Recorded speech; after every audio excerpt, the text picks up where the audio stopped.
అందరికీ నమస్కారం. నా ఇన్స్టాగ్రామ్, ఫేస్బుక్, యూట్యూబ్, అంతేకాకుండా ప్రపంచవాసులకు, నా ఆయుర్వేద అభిమానులకు, నా పుట్టిన ఊరన్న నా గ్రామస్తులకు, నన్ను అభిమానించే ఆదరించే ఒక ప్రభుత్వ అధికారులకు, అనధికారులకు, ప్రతి ఒక్కరికి నా శిరసావించి వందనం చేస్తున్నా.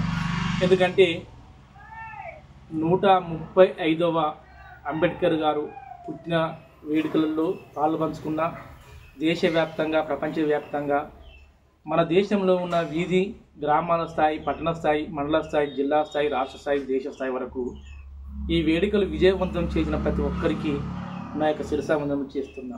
అంతేకాకుండా ప్రపంచవ్యాప్తంగా, దేశవ్యాప్తంగా, రాష్ట్ర వ్యాప్తంగా, మన యొక్క పల్లెల వ్యాప్తంగా మన సక్కన మనమే సహజ సిద్ధంగా బతకాలి.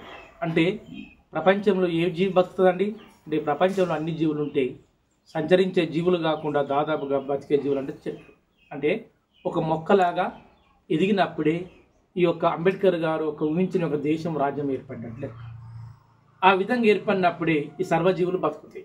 ఎప్పుడైతే అలాంటి ఒక హక్కును కానీ, అలాంటి ఒక పచ్చదనంగా ఎప్పుడు కోల్పోతావో సర్వే వ్యాధులతోని మన దేశం కుంగి కుసించిపోయే అవకాశం ఉంటుంది. అంటే అతి అమూల్యమైన, శక్తివంతమైన రాజ్యాంగాన్ని తీసుకొచ్చి కుళ్ళు కుతాంతాలతోని, స్వార్థంతోని, డబ్బుతోని, హోదాతోని ఆ యొక్క రాజ్యాంగంలో ఉన్న ఫలాలను పేదవాళ్లకు, లేదంటే అవసరం ఉన్న వాళ్లకు దక్కకుండా దూరంగా ఏ విధంగా చెందుతుందో, మన ప్రకృతిలో ఉండవలసిన మొక్కలు కానీ, కొండలు కానీ, లోయలు కానీ, సహజ సంపద కానీ ఎప్పుడైతే వినాశనం అవుతుందో అక్కడ సమాజంలో రాజ్యాంగ ఫలాలు ఏ విధంగా అంతరించిపోతున్నాయో, వ్యాధుల వృద్ధిపై ఒక ప్రాణం ఏ విధంగా అల్లర్తుల్లిపోతుందో, ఈ ప్రజాస్వామిక వ్యవస్థలో కూడా మన రాజ్యాంగం కూడా అదే విధంగా అల్లర్తుల్లో అవుతుంది.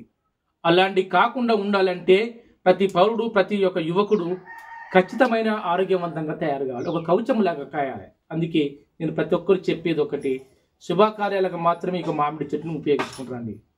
ఎవరికైనా కానీ ఇక నుంచి కానీ ఆహార పదార్థాలు కానీ, ఏ పదార్థాలు కానీ, యాపాకుతోని పులిసేరాకు, ఈ యొక్క మామిడి ఆకు 3 ఆకులు కనుక కలుపుకొని, లేదంటే మామిడి ఆకు కలిపినా కానీ చేసుకొని ఆహార పదార్థాలు కలుపుకొని తింటే మన శరీరము వజ్ర కంచాలాగా ఉంటుంది.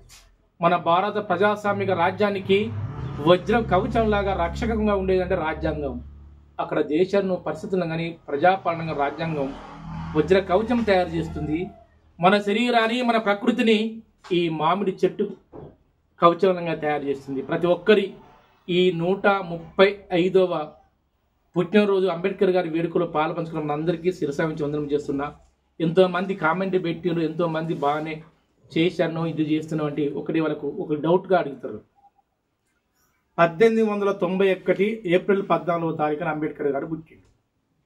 1891 నుంచి మొదలుకుంటే ఈ యొక్క 2000 అంటే 1990 వరకు, 91 వరకు 100 సంవత్సరాలు.